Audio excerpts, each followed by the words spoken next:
கர்த்தருடைய கிருபையினாலே கடந்த ஒரு வாரமாக நான் अनेक இடங்களில் கூட்டங்களில் இருக்கிறேன். पिछले एक हफ्ते से मैं बहुत सारे जगह पर सभा में जाता आया हूँ கடந்த ஞாயிற்றுக்கிழமை நான் அகமதாபாத்துக்கு வந்தேன். और पिछले रविवार के दिन मैं अहमदाबाद में आया था। ஒரு வாரம் நடந்த ஒரு சில கன்வென்ஷன் கூட்டங்களிலே கர்த்தருடைய செய்தியை கொடுக்க ஆண்டவர் கிருபை கொடுத்தார். एक हफ्ता वहाँ पर जो सभा चली थी उसमें प्रभु ने अनुग्रह किया है। ஸோ இந்த இடத்துல இவர் போகிற வழியிலே இங்கே கூட்டங்களிலே தேவனுடைய வார்த்தையை கொடுக்க ஆண்டவர் தந்த வாய்ப்புக்காய் और जाने के रास्ते पे प्रभु ने यहाँ पर जो सभा का आयोजन किया इसलिए प्रभु को धन्यवाद।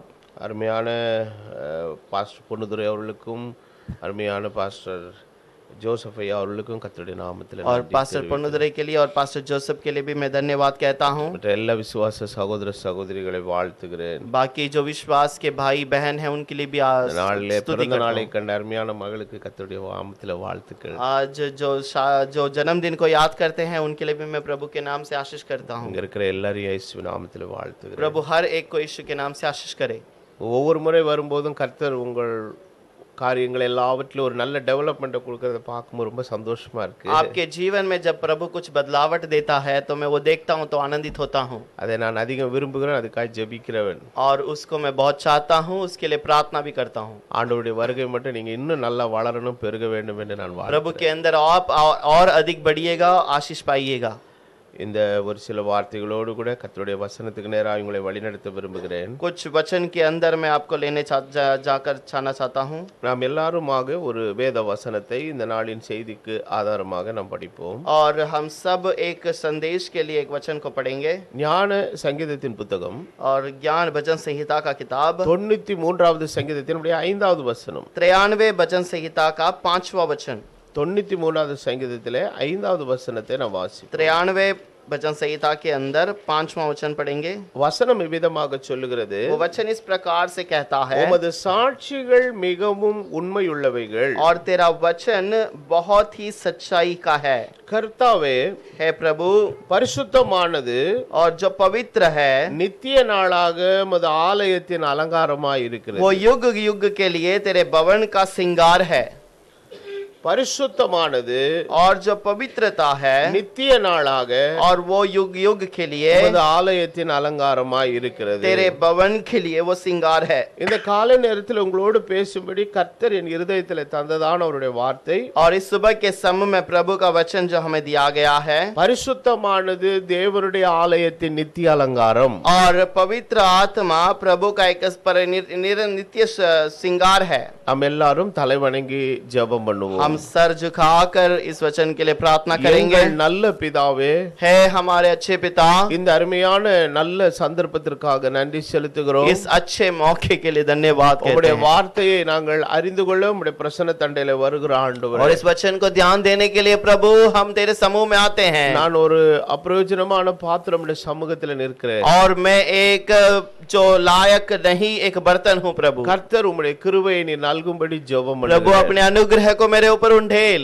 இங்க இருக்கிற ஒவ்வொருவரையும் கர்த்தர் உம்முடைய வார்த்தையினால் ஆசீர்வதிப்பீராக. और यहाँ पर आए हुए हर एक को आपके नाम से आशीष करते हैं। இங்கே நடக்கிற சபைக்காக ஜெபம் பண்ணுகிறேன். और यहाँ पर चलने वाली सभा के लिए प्रार्थना करता हूँ। மாடாவிலே நடக்கிற சபைக்காக ஜெபம் பண்ணுகிறேன். माड़ा में चलने वाले जो सभा है उसके लिए भी प्रार्थना करता हूँ। ரெண்டு சபைகளையும் கர்த்தர் ஆசீர்வதிப்பீராக. दोनों कलीसिया को प्रभु आप आशीष कीजिए। கர்த்தருடைய நன்மையும் பிரியமும் உடைய பரிபூரண சித்தம் இந்த ஊழியங்களில் நிறைவேற நாங்கள் ஜெபம் பண்ணுகிறோம். और प्रभु की इच्छा वहाँ पर प्रकट होने के लिए हम विनती करते हैं। சபையை முன்னின்று நடத்துகிற உடைய பிள்ளைகளுக்கு நல்ல சுகமும் பலனும் ஜீவனும் தீர்க்காயுசும் நல்குவீராக. कलीसिया को आगे से चलाने वाले हर एक को प्रभु आप अच्छे से जीवन और उनको चंगाई भलाई दीजिएगा। கர்த்தர் தொடர்ந்து ஊழியங்களை ஆசீர்வதியும். इनके सेवकाई को आशीष कीजिए। உடைய வார்த்தையை கொண்டு எங்களோடு பேசுவீராக. वचन के द्वारा हमसे बातें कीजिएगा। கர்த்தராகிய இயேசு கிறிஸ்துவின் நாமத்தில் வேண்டுதல் செய்கிறேன். प्रभु यीशु मसीह के नाम से मांगते हैं। ஆமென். आमीन। நான் வாசித்த இந்த வேத வசனத்திலே हमने जो वचन यहाँ पर पढ़ा है, சங்கீதக்காரர் ஒரு முக்கியமான ஒரு காரியத்தை சொல்லுகிறார். और भजन संहिता में यहाँ पर एक बात को कहता है, பரிசுத்தம் தான் தேவனுடைய ஆலயத்தின் அலங்காரமாய் இருக்கிறது. पवित्रता ही परमेश्वर के भवन का एक श्रृंगार है। இந்த அலங்காரத்தை பற்றி பேசும் பொழுது जब इस श्रृंगार के बारे में बातें करते हैं ஒரு வார்த்தையை முக்கியத்துவப்படுத்தி இந்த இடத்தில் எழுதுகிறார். और एक बात को सही ठहराकर वहां पर कहता है, நித்திய நாளாக அது அலங்காரமாய் இருக்கிறது. और नित्य नित्य के लिए वो श्रृंगार है. நித்தியம் என்று சொன்னால் அதனுடைய பொருள் என்ன? नित्य कहा गया तो उसका अर्थ क्या है? இந்த நித்தியம் என்று சொல்லப்படுகிற ஒரு காரியத்திற்கு अब ये नित्य जो कहा गया उस बात के लिए இரண்டு பிரதான பண்புகள் உண்டு. और दो प्रकार की बातें हैं. அதிலே முதலாவது பண்பு என்னவென்றால் उसमें पहला भाग क्या है? நித்தியம் என்கிற ஒன்றுக்கு ஆரம்பமும் இல்லை முடிவும் இல்லை. नित्य की बात को कोई आरंभ नहीं या कोई अंत भी नहीं. இரண்டாவது நித்தியமாய் இருக்கிற காரியங்களுக்கு அழிவும் இல்லை. और नित्य कहा गया बात को कोई नाश नहीं कर सकता. நாம் ஆராதிக்கிற தேவன் நித்தியமானவராய் இருக்கிறார். और हम जो आराधना करते हैं वो प्रभु हमेशा रहता है. அவரை குறித்து வேதம் சொல்லுகிற அவர் நித்திய தேவன். और कलाम कहता है वो नित्य प्रभु है. அவர் ஆரம்பமும் முடிவும் இல்லாதவர். और वो आदि और अंत के बिना वाला खुदा है. ஆகவே அவருக்கு அழிவும் இல்லை. और इसलिए उसका कोई विनाश नहीं. ஆனால் அவர் மனுக்குலத்தை மீட்கிறதற்காக लेकिन जब मनुष्य को छुड़ाने के लिए ஒரு மாம்ச சரீரத்தை ஒரு கருவியாக எடுத்துக்கொண்டு வந்தார். एक मांस के शरीर को एक रूप का धारण लेकर आया. அவர் சிலுவையிலே மரித்த போது அந்த சரீரம், அதாவது மரியாளுடைய கற்பத்திலே பலியாக உருவாக்கின சரீரம் மரித்தது. और क्रूस पर मरने के समय पर मरियम की ओर से जन्म दिया हुआ वो शरीर वहां पर क्रूस पर नाश हुआ. ஆனால் அவர் தேவன் என்கிற நிலைமையிலே அவர் என்னென்றைக்கு சாவாமை உள்ளவர் என்று வேதம் लेकिन சொல்லுகிறது. खुदा के रूप में वो हमेशा हमेशा के लिए जीवित रहता है. அவர் ஆரம்பமும் முடிவும் இல்லாத நித்திய தேவன். और वो आदि और अंत के बिना नित्य पिता है. அதே வேளையிலே அவர் சாவாமை உள்ளவராகவும் இருக்கிறார். और उसी समय पर वो अविनाशी खुदा है. இந்த இடத்திலே நாம பார்க்கிற ஒரு காரியம், इस जगह पर हम देखने वाला एक बात है, நித்தியமாகவும் சாவாமை உள்ளவராகவும் இருக்கிற தெய்வத்திற்கு नित्य खुदा जो अविनाशी परमेश्वर है அவர் ஒரு இடத்தை தனக்காக அவர் வைத்திருக்கிறார். वो अपने लिए एक स्थान को रखता है. வியாதியஸ்தர்கள் மருத்துவம் பெறுகிற இடத்திற்கு மருத்துவமனை என்று பெயர். और जहां पर बीमार लोग जो इलाज के लिए जाते हैं उसको अस्पताल नाम दिया गया है. குழந்தைகள் படிக்கிற இடத்திற்கு பள்ளிக்கூடம் என்று பெயர். जहां पर बच्चे पढ़ते हैं उसको स्कूल कहा जाता है. நாம் குடியிருக்கிற இடத்திற்கு வீடு என்று பெயர். और हम जहां पर रहते हैं वो हमारा घर कहलाता है. தேவன் குடியிருக்கிற இடத்திற்கு ஆலயம் என்று பெயர். और जहां पर प्रभु रहता है उसको प्रभु का भवन कहते हैं. அப்ப ஆலயம் என்கிற சொல்லின் பொருள் என்ன? अब उस भवन का अर्थ क्या है? தேவன் அங்கே வாசம் பண்ணுகிறார். और प्रभु वहां पर निवास करता है. ஆனால் இன்றைக்கு உலகத்தில் இருக்கக்கூடிய பிற மதங்களிலே आज दुनिया में रहने वाले अलग अलग धर्मों के अंदर ஒவ்வொரு மதப்பிரிவினரும் தங்களுடைய வழிபாட்டு தலத்திற்கு வெவ்வேறு பெயர்கள் வைத்து அழைக்கிறார்கள். और सब लोग अपने अपने नमन करने वाले उस स्थान को अलग अलग नाम देते हैं. சீக்கியர்கள் வழிபடுகிற இடத்திற்கு குருத்வார் என்று பெயர். और सिख लोग जहां पर नमन करते हैं उसका नाम गुरुद्वार है. இஸ்லாமியர்கள் வழிபடக்கூடிய தர்கா என்று பெயர். और इस्लाम लोग जो नमन करते हैं उसको दरगाह कहते हैं. ஆனால் இந்துக்கள் பயன்படுத்துகிற இடத்திற்கு தான் கோவில் ஆலயம் என்கிற சொல்லை பயன்படுத்துவார்கள். और जो हिंदू लोग आराधना करते हैं उस स्थान को वो लोग मंदिर कहते हैं. இதனுடைய அடிப்படை என்னவென்றால் इसका अर्थ क्या है? தாங்கள் வழிபடுகிற தங்கள் இஷ்ட கடவுள் और हम जो नमन करते हैं हमारा खुद का जो खुदा है இந்த இடத்தில் மூலஸ்தானத்தில் உட்கார்ந்து இருக்கிறார்கள் என்பது அவருடைய நம்பிக்கை. और उनका भरोसा है कि इस स्थान में मुख्य स्थान पर वही बैठा है. அதற்கு நாம் சிலை விக்கிரகம் என்று நாம் சொல்லாலும் और हम अगर उसको मूर्ति या मूर्ति करते कहें तो भी அந்த விக்கிரக வடிவத்தில் எங்கள் கடவுள் அங்கே இருக்கிறார் என்பது அவருடைய நம்பிக்கை. और उनका भरोसा है कि मूर्ति के रूप में उनका खुदा वहां पर बैठा है. ஆகவேதான் அந்த இடத்தை அவர்கள் ஆலயம் என்று அழைக்கிறார்கள். और इसीलिए उस जगह को वो मंदिर करके बोलते हैं. அவங்க கூட்டு போய் காட்டுவாங்க, பாருங்க எங்க கடவுள் அங்க உட்கார்ந்து இருக்கிறார். वो जाकर बुलाएंगे और दिखाएंगे, देखो हमारा भगवान वहां पर बैठा है. ஆனால் அங்கே இருக்கிற கடவுள் எப்படிப்பட்டது என்பதை வேதம் இன்னொரு இடத்திலே தெளிவாக और பேசுகிறது. वहां पर रहने वाला खुदा किस प्रकार का है इसके बारे में कलाम और एक जगह पर ठीक से बताता है. அப்ப நீங்களும் நானும் ஆராதிக்கிற தேவன் आज आप और मैं आराधना वाला करने वाले प्रभु அவர் ஜீவனுள்ள தேவன். वो जीवित खुदा है. ஆனால் இதே வேதம் தான் சொல்லுகிறது, यही कलाम कहता है கைகளால் கட்டப்பட்ட ஆலயத்திலே தேவன் குடி இருக்கிறதில்லை. हाथ से बनाए हुए भवन में प्रभु निवास नहीं करता. ஆமென். आमीन. கைகளாலே கட்டப்பட்ட இடத்திலே தேவன் குடி இருக்கிறதில்லை. हाथ से बनाए हुए भवन में प्रभु निवास नहीं करता. அப்போ தேவன் ஏன் இந்த இடத்துல கூடி இருக்கிறது இல்ல? इसका मतलब प्रभु क्यों इस स्थान पर नहीं रहता? நித்தியமான தேவனுக்கு நம்ம எந்த இதையும் கட்ட முடியாது. और नित्य रहने वाले खुदा को हम रहने का स्थान दे ही नहीं सकते.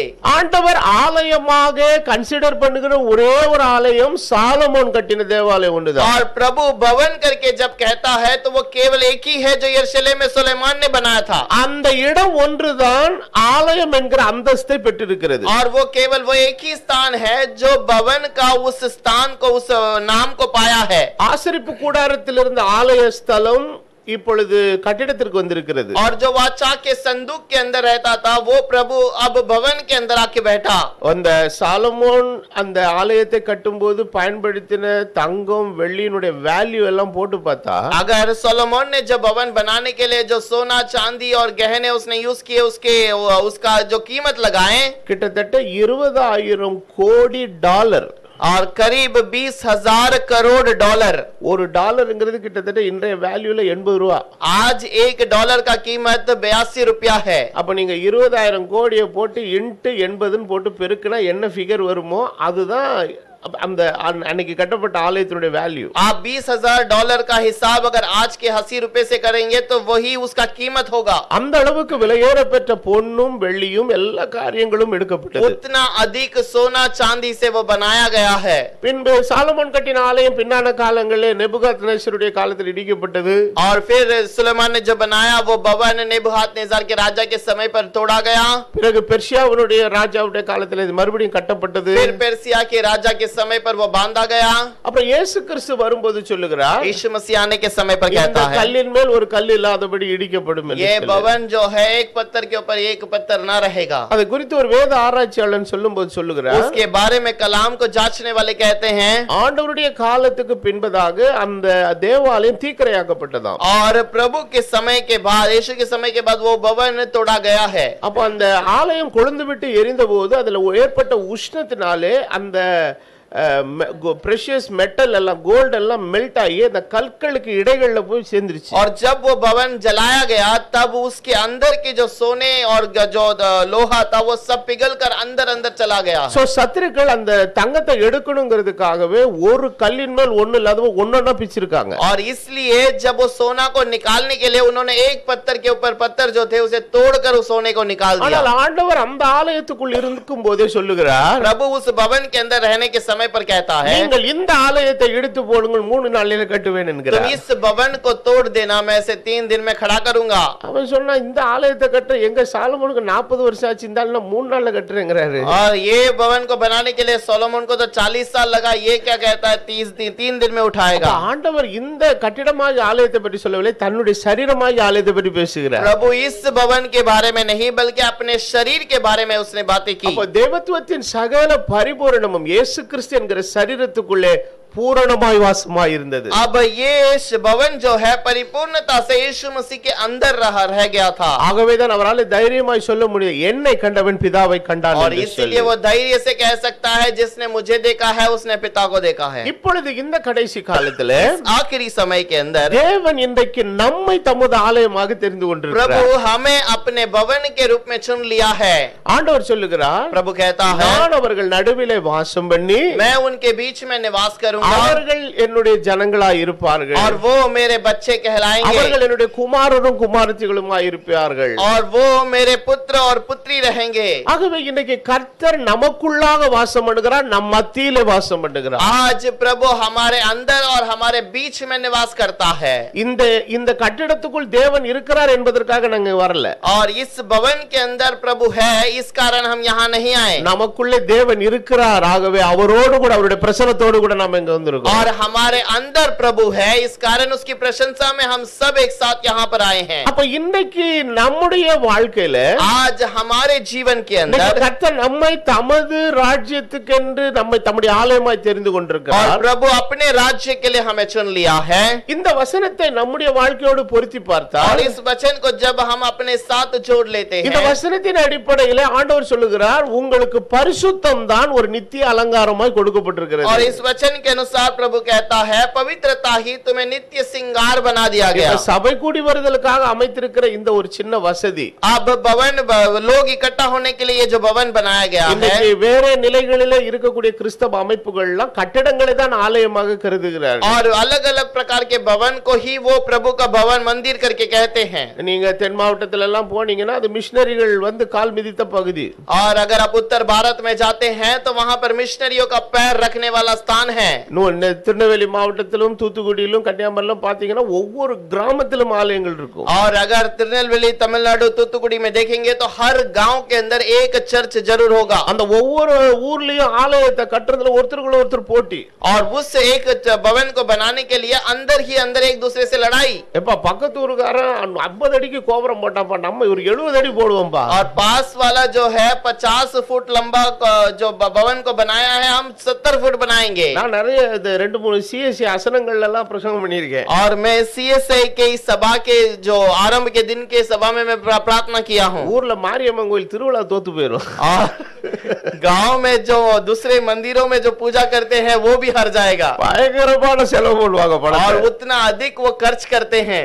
சோ ஆனா அவங்க எதை ரொம்ப கன்சிடர் பண்றாங்களா? और वो क्या उसको आदर करते हैं? எனக்கு அன்னைக்கு காலையில ஆலய பிரதிஷ்டை. और सुबह उस दिन एक भवन का उद्घाटन था। நான் செய்தி கொடுக்கணும். मैं संदेश देना है। நான் சொன்னேன் இந்த ஆலயத்தை பிரதிஷ்டை பண்றதை விட்டுருங்க. और मैंने कहा इस भवन को उद्घाटन करना छोड़ दो। முதல்ல இந்த கால வேளையில பிரதிஷ்டை பண்ண வேண்டியது உங்க ஒவ்வொருத்தரும் தான். पहले इस सुबह में उद्घाटन करना है तो आपके हर एक जीवन को। கர்த்தர் தான் நமக்குள்ள வந்து வாசம் பண்றார். प्रभु खुद हमारे अंदर निवास करता है। அப்போ இதுல நம்ம வாசிக்கும்போது अब जब इस वचन के अंदर पढ़ते हैं, வசனம் சொல்லுகிறது நித்திய அலங்காரம். वचन कहता है नित्य श्रृंगार। இந்த உலகத்துல நீங்க எதுக்கு நித்திய அலங்காரம் கொடுக்க முடியும்? और इस दुनिया में नित्य श्रृंगार आप कैसे दे सकते हैं? அப்ப சாலமோன் கட்டின ஆலயத்துக்கு நித்திய அலங்காரத்தை கொடுக்க முடியுமா? और क्या सोलोमन ने बनाया हुआ भवन को फिर से वो श्रृंगार बना सकते हैं? சாலமோன் கட்டின ஆலயத்திற்கு அலங்காரம் கொடுக்கலாம், நித்திய அலங்காரம் கொடுக்க முடியாது. और सोलोमन के बनाए हुए भवन को श्रृंगार कर सकते हैं लेकिन नित्य श्रृंगार नहीं किया जा सकता। காரணம் தேவன் சொன்ன தீர்க்கதரிசன வாக்கியங்களின்படி क्योंकि प्रभु का कहा हुआ उस भविष्यवाणी के द्वारा சாலமோன் கட்டின ஆலயம் நேபுகாத்நேசர் காலத்தில் இடிக்கப்பட்டது. और सोलोमन का जो भवन है वो नेबूखदनेस्सर राजा के समय में तोड़ दिया गया। இடிக்கப்பட்ட ஆலயம் மறுபடியும் கட்டப்பட்டது. और तोड़ा गया भवन फिर से बनाया गया। கட்டப்பட்ட ஆலயம் மறுபடியும் இயேசு கிறிஸ்து காலத்துக்கு மறுபடியும் இடிக்கப்பட்டது. और वो बनाया हुआ भवन यीशु मसीह के समय पर फिर से तोड़ा गया। இப்ப ஆண்டவருடைய தீர்க்கதரிசன வாக்கியங்களின்படி மறுபடியும் அது கட்டப்படணும். अब यीशु मसीह के भविष्यवाणी के द्वारा फिर से वो बनाया जाना चाहिए। அது கட்டறதுக்கான எல்லா ஏற்பாடுகளும் ஆயத்தமா இருக்கிறது. और उसकी सारी तैयारी वहां पर हो चुकी है। அதுக்கு முன்பதாக கர்த்தர் சபை மகிமையில் எடுத்துக்கொள்ள வேண்டும். उसके पहले प्रभु अपने भवन को उठा लिया जाना चाहिए। அதற்கு பின்பதாக ஆண்டவர் தம்முடைய ஜனத்திற்காக யுத்தம் பண்ணி அந்த இடத்தை கர்த்தர் தமது ஜனத்துக்கு மீட்டு கொடுப்பார். और उसके बाद प्रभु उस जगह के लिए उन लोगों के लिए लड़ेगा और उस स्थान को उन्हें फिर से लौटाएगा। ஆனால் அந்த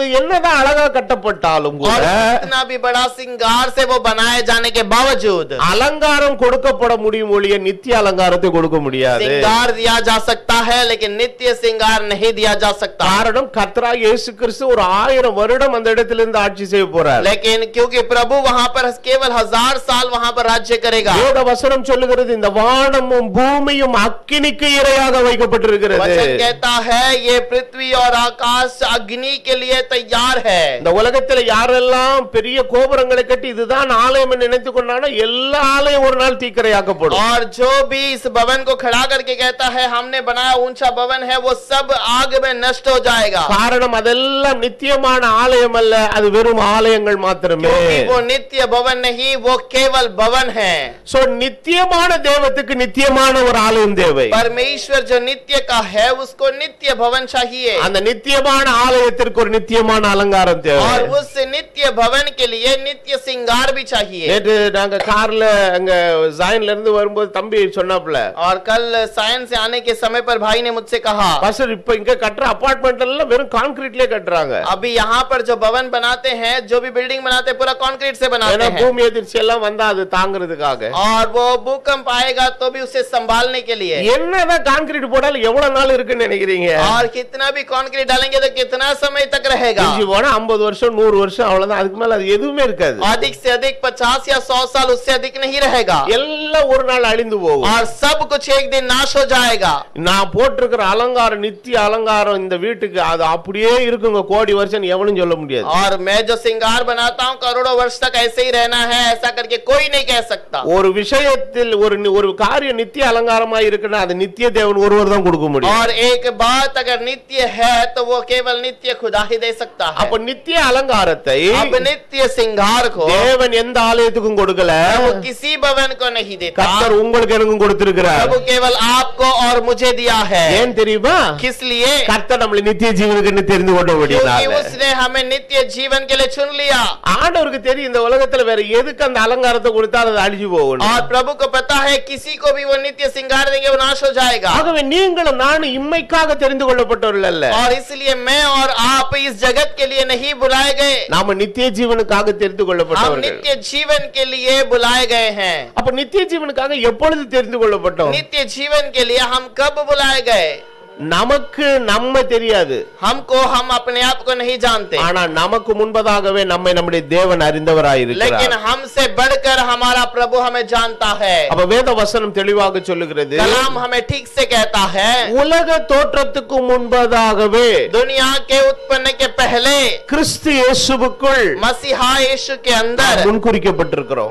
हम लोग चुने गए அப்ப हैं. தேவன் நம்மளை தெரிந்து கொண்ட இடம் எங்கன்னா और प्रभु हमें चुनने वाला स्थान कौन सा है? நித்தியத்துல தான் கர்த்தர் தெரிந்து கொண்டார். नित्य में ही प्रभु ने हमें चुन लिया. ஆனால் பிறந்தது இந்த காலத்துல தான் பிறந்திருக்கிறோம். लेकिन हमारा जन्म इस युग में हुआ है. இந்த உலகத்துல இருக்கிற யாருமே நான் நித்தியத்துல பிறந்து காலத்துக்குள்ள வந்தேன்னு சொல்ல முடியாது. कोई भी कह नहीं सकता कि मैं नित्य में जन्म लिया और आज के युग में आ गया. நித்தியத்திலிருந்து காலத்துக்குள் வந்த ஒரே ஒருவர் கர்த்தராகிய இயேசு கிறிஸ்து தான். और नित्य से युग में आने वाला केवल यीशु मसीह ही था. ஆனால் நம்மையும் தேவன் நித்தியத்துல தான் தெரிந்து கொண்டார். और हमें भी प्रभु उस नित्य में ही चुन लिया ஆனால் था. நித்தியத்துல இருக்கும்போது நாம் தேவனுடைய சிந்தையில தான் இருந்தோம். लेकिन जब हम नित्य में थे हम प्रभु के विचार के अंदर थे. ஆனால் தேவனுடைய அனாதி தீர்மானம் சித்தம் வந்தபோது जब प्रभु का निरंतर मर्जी आ गई थी, ஏதோ ஒரு குறிப்பிட்ட வருடத்தில் ஒரு மாதத்தில் ஒரு குறிப்பிட்ட நாளிலே தேவன் இந்த உலகத்துல நம்மளை மனிதர்களாய் பிறக்க செய்தார். और प्रभु कोई तो चुना हुआ कोई दिन में कोई समय में या कोई साल में प्रभु ने हमें इस पृथ्वी पर भेजा है. இதற்கு பின்னால் உள்ள ஒரு சில காரியங்களை நம்ம நோக்கி பார்க்கும்போது अगर इसके पिछले समय के अगर हम ध्यान देकर நம்மளை देखें, பெற்றெடுத்த தாயும் தகப்பனும் கூட ஆண்டவர் அறியாதவர்களா இருந்தாங்க. हमारे देखने वाले माता पिता भी हमें नहीं जानते थे. ஒரு உதாரணத்துக்கு நான் சில காரியங்களை சொல்றேன். एक उदाहरण के लिए बात कहता हूँ. இன்னைக்கு ரட்சிக்கப்பட்டு நம்ம சபைக்கு ஒரு சகோதரி வராங்க. अगर एक स्त्री उद्धार पाकर हमारी कलीसिया में आती அவங்க है எதிர்பாராம ஆண்டவர் அவங்களுக்கு கற்பத்தின் கனி ஆசீர்வதிச்சு கொடுத்திருக்கிறார் வைத்துக் கொள்வோம். और उनको प्रभु ने उसके गर्भ को आशीष किया है घर के चाल நடந்து முதல்ல என்ன நடக்கும், கொண்டாந்து முதல்ல ஜெபம் நம்ம கொடுப்பாங்க. और पहले आकर हमारे लिए प्रार्थना कहेंगे. இது மாதிரி என்னுடைய மனைவி அவங்க கருத்தரிச்சிருக்கிறாங்க. और हमारी पत्नी जो है यहाँ मेरी पत्नी यहाँ पर गर्भवती हुई है. அப்ப சபையார ஊக்கத்தோட அவர்களுக்காக ஜெபம் பண்றாங்க. और कलीसिया के लोग मिलकर उनके लिए प्रार्थना करते हैं. ஆண்டவரே இந்த பிள்ளையை நீர் காத்துக்கொள்ளும், தாயை காத்துக்கொள்ளும், சேயை காத்துக்கொள்ளும். हे प्रभु इस माता को संभालिए, इसके बच्चे को संभालिएगा. அந்த குழந்தை பிறக்கிற நேரம் வரைக்கும் யாரோ ஒருவருடைய ஜெபம் அவர்களுக்காக ஏறெடுக்கப்பட்டு கொண்டே இருக்கிறது. और उस बच्चे के जन्म लेने के समय तक किसी ना किसी का प्रार्थना उसको संभालता रहा. ஆனா இன்னைக்கு ஆண்டவர் ஏற்றுக்கொண்டிருக்கிற எத்தனை பேர் பிறக்கும் போது ஆண்டவரை அறியாத குடும்பத்துல பிறந்தோம். और कितने लोग हम प्रभु को जानते नहीं थे उस परिवार में जन्म लिए அப்ப हैं. அந்த குழந்தை அந்த தாயின் கற்பத்துல உருவாகும் போது அந்த தாய் விக்கிரக ஆராதனைக்கும் கோயிலுக்கு எங்கெங்கயோ குளத்துக்கும் மரத்துக்கும் இதுக்குமா சுத்துறாங்க. और वो बच्चा जब पेट में था उस समय पर तो वो बहुत सारे मंदिरों में अलग अलग जगह पर जाकर घूमती आई. அவருடைய ஐதீகத்துல நம்பிக்கையில சொல்லலாம் நான் இங்க போனதுனால இங்க சுத்துனதுனால தான் குழந்தை நல்லபடியா பிறந்துச்சுன்னு. लेकिन वो कहते हैं कि मैं वहां गई थी यहाँ गई थी इसकी वजह से मेरे पेट में प्रभु ने अच्छे से बच्चे दिया है. ஆனா அந்த அவிசுவாசிகளா இருக்கிற பெற்றோருக்கும் பிறக்க போற அந்த பிள்ளையை கர்த்தர் ஒரு நாள்ல தம்முடைய பிள்ளையை மாத்த கர்த்தர் சித்தம் கொண்டதுனால लेकिन प्रभु उस बच्चे को भी समय आने पर अपने लिए चुनने के कारण தாயின் கருவிலே கர்த்தருடைய கண்கள் நம்மை கண்டது. और उस माँ के कोख में प्रभु की आंखों ने हमें देख लिया. சங்கீதக்காரனாகிய தாவீது ஒரு இடத்துல ரொம்ப அழகா சொல்லுவாரு, वजह से दाऊद एक जगह पर बहुत अच्छे से कहता है, என் தாயின் கற்பத்தை விட்டு நான் வெளிப்பட்ட போது உம்முடைய சார்பில் விழுந்தேன். मेरे मां के कोख पे से जन्म लेने के समय पर मैं तेरे पैरों तले गिर गया. அப்போ யாரோ ஒருத்தர் பெற்றெடுத்தாங்க.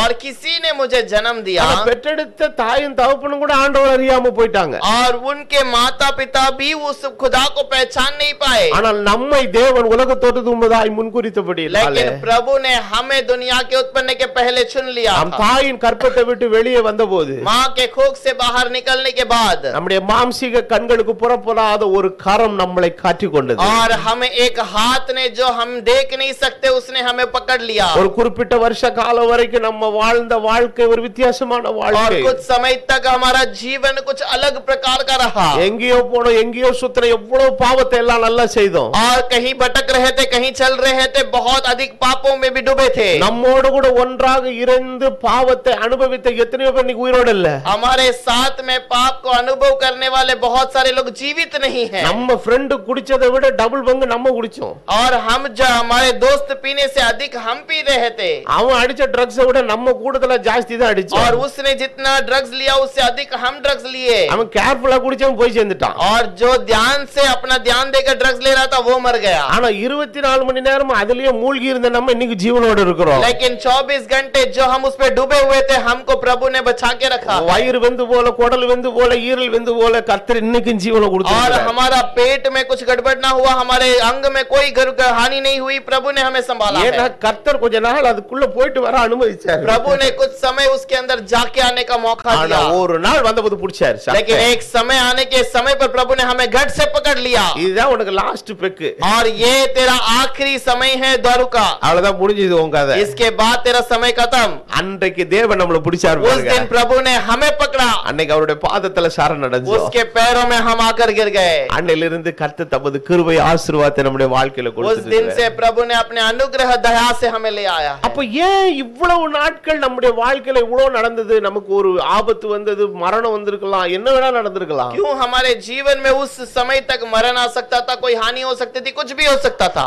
நீங்கள் ஆராதிக்கிற தேவனை நீங்க அறியல, ஆனால் அவர் உங்களை அறிந்திருந்தார். आप जो आराधना करते हैं उस खुदा को आप नहीं जानते हैं, लेकिन प्रभु आपको जानता था. கண்ணும் கருத்துமாய் கர்த்தருடைய கண்கள் உங்களை கண்காணித்துக் கொண்டே இருந்தது. बहुत ही ध्यान से प्रभु आपके ऊपर हमेशा नजर लगाया हुआ था. அப்போ ஆண்டவர் இப்ப நம்மளை நித்தியத்திலே முன்குறித்தபடினாலே और प्रभु हमें उस नित्य के लिए चुन लिया. इसीलिए அந்த நித்திய ஜீவனை இந்த பூமியிலே பெற்றுக்கொள்ளுகிறதற்கு இயேசு கிறிஸ்துவை குறித்த ஒரு அறிவை நமக்கு கொடுத்திருக்கிறார். और उस नित्य जीवन को पाने के लिए यीशु मसीह का उस ज्ञान को प्रभु ने दिया. இந்த உலகத்தில் இருக்கிற மற்ற மதங்கள் கூட இனி அடுத்து ஒரு வாழ்க்கை இருக்குதுங்கிறத நம்புது.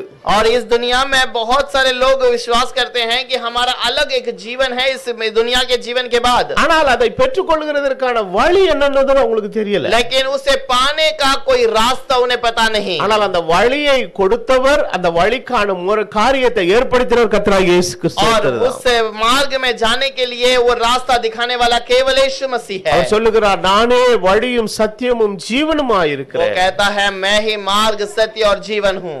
என்னை அல்லாமல் ஒருவன் நித்திய ஜீவனை அடைய मुझे முடியாது. छोड़कर कोई नित्य जीवन नहीं जा सकता. அப்ப இந்த நித்தியத்துக்கென்று தெரிந்து கொள்ளப்பட்டிருக்கிற நம்மை தான் अब जो नित्य के लिए चुने गए हमको ஆண்டவர் ஒரு அலங்காரத்தை நமக்கு கொடுக்கிறார். प्रभु ने हमें एक श्रृंगार दिया है. அப்போ ஆண்டவர் என்ன அலங்காரத்தை நமக்கு கொடுக்கிறார் தெரியுங்களா? प्रभु ने हमें किस प्रकार का श्रृंगार किया है. பரிசுத்தம் தான் தேவன் நமக்கு தந்திருக்கிற நித்திய அலங்காரம். और पवित्रता ही प्रभु ने हमें दिया हुआ नित्य श्रृंगार है. அப்போ இந்த உலகத்துல நம்ம பண்ற எல்லா அலங்காரமும் அழிஞ்சு போயிடும். और इस दुनिया में हम करने वाला सारा श्रृंगार नाश हो जाएगा.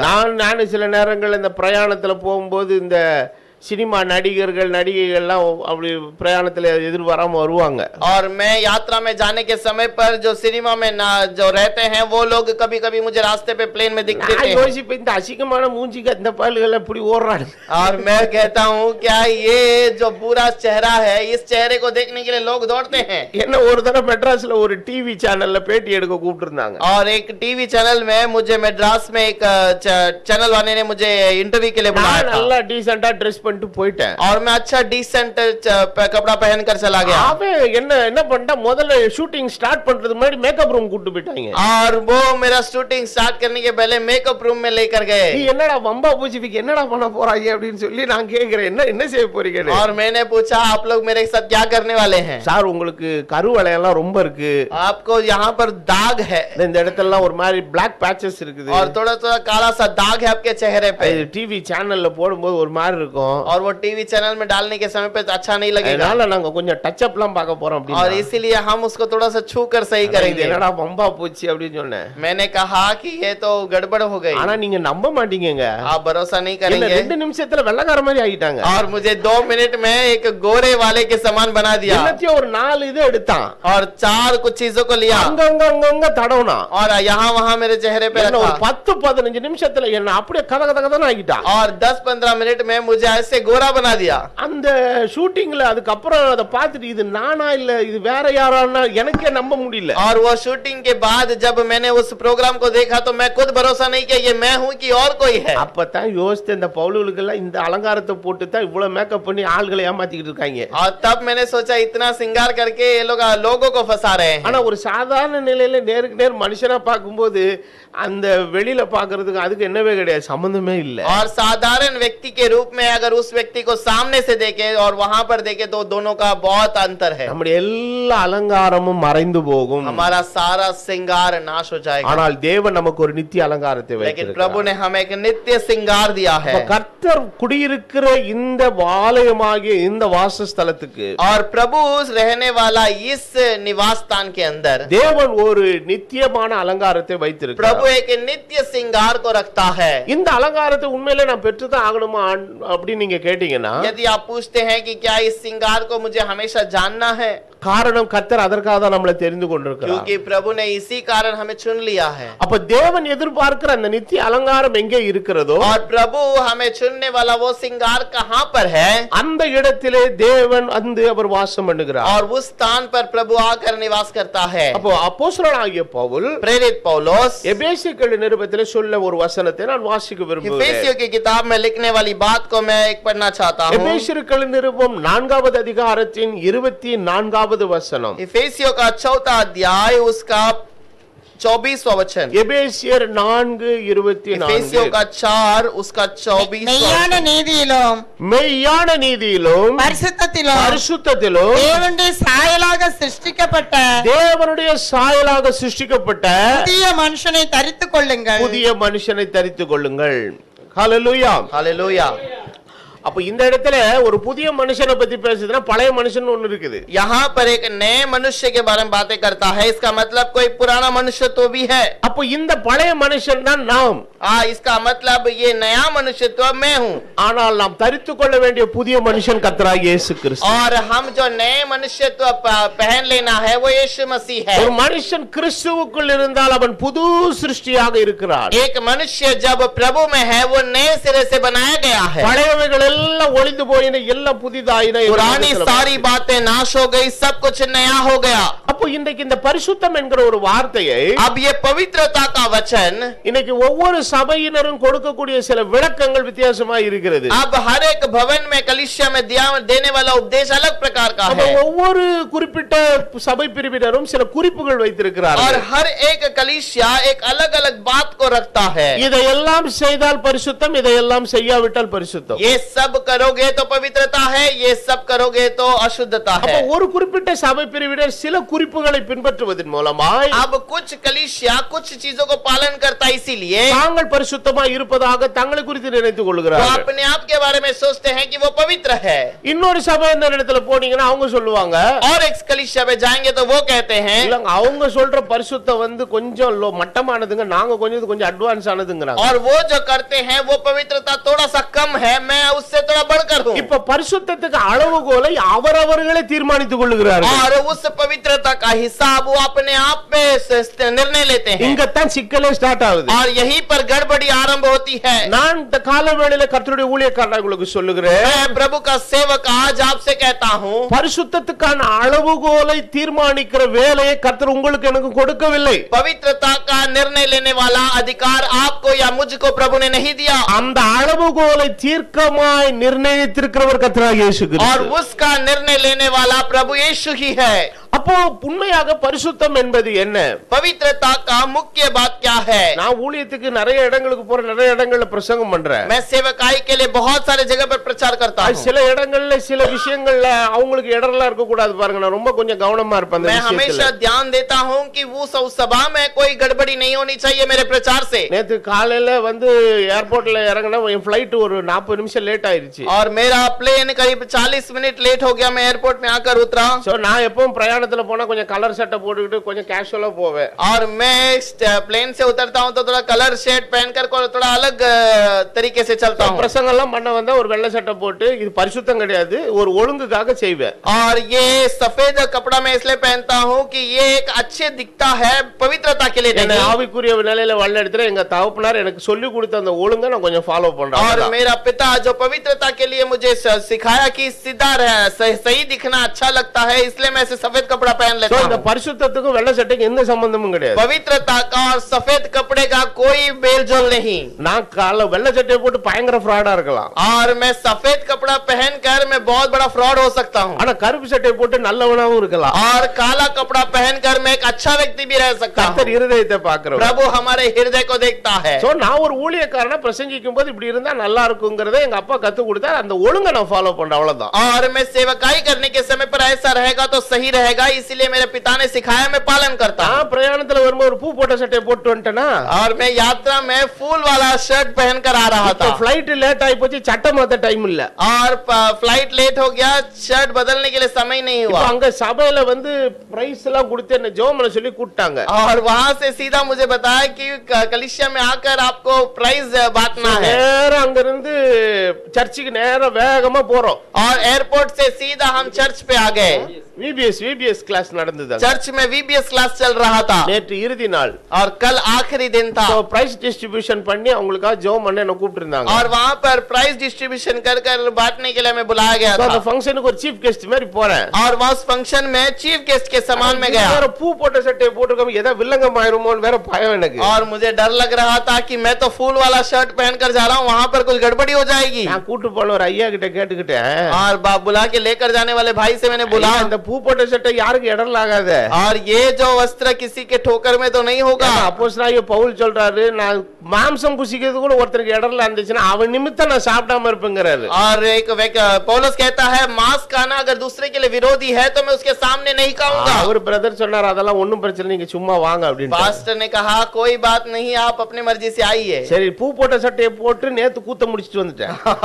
वो फूल वाले शर्ट को पहनकर कल का जो तमाशा में कर आ गया। நான் ஒரு 2 வருஷத்துக்கு முன்னாடி ஒரு பெண்டிகாஸ்டல் கன்வென்ஷன்ல கேரளத்துல பேசினேன். और 2 साल के पहले पेंटेकोस्टल कन्वेंशन पे मैं केरला में बात किया। பாத்தீங்கன்னா ஃபுல்லா வெள்ளமயம் தான். और उस केरल में जाएंगे तो सब लोग सफेद कपड़े में रहते हैं। நானும் வெள்ளை சட்டை போட்டுட்டு போய் நல்லா பிரசங்கம் பண்ண எல்லாரும் நம்மாளு, எந்த சகோதரா அவர் கூட நம்மாளு அப்படின்ட்டான். और वहां के लोगों ने अपने भाषा में बोला कि ये व्यक्ति अपना आदमी है, वो सही है।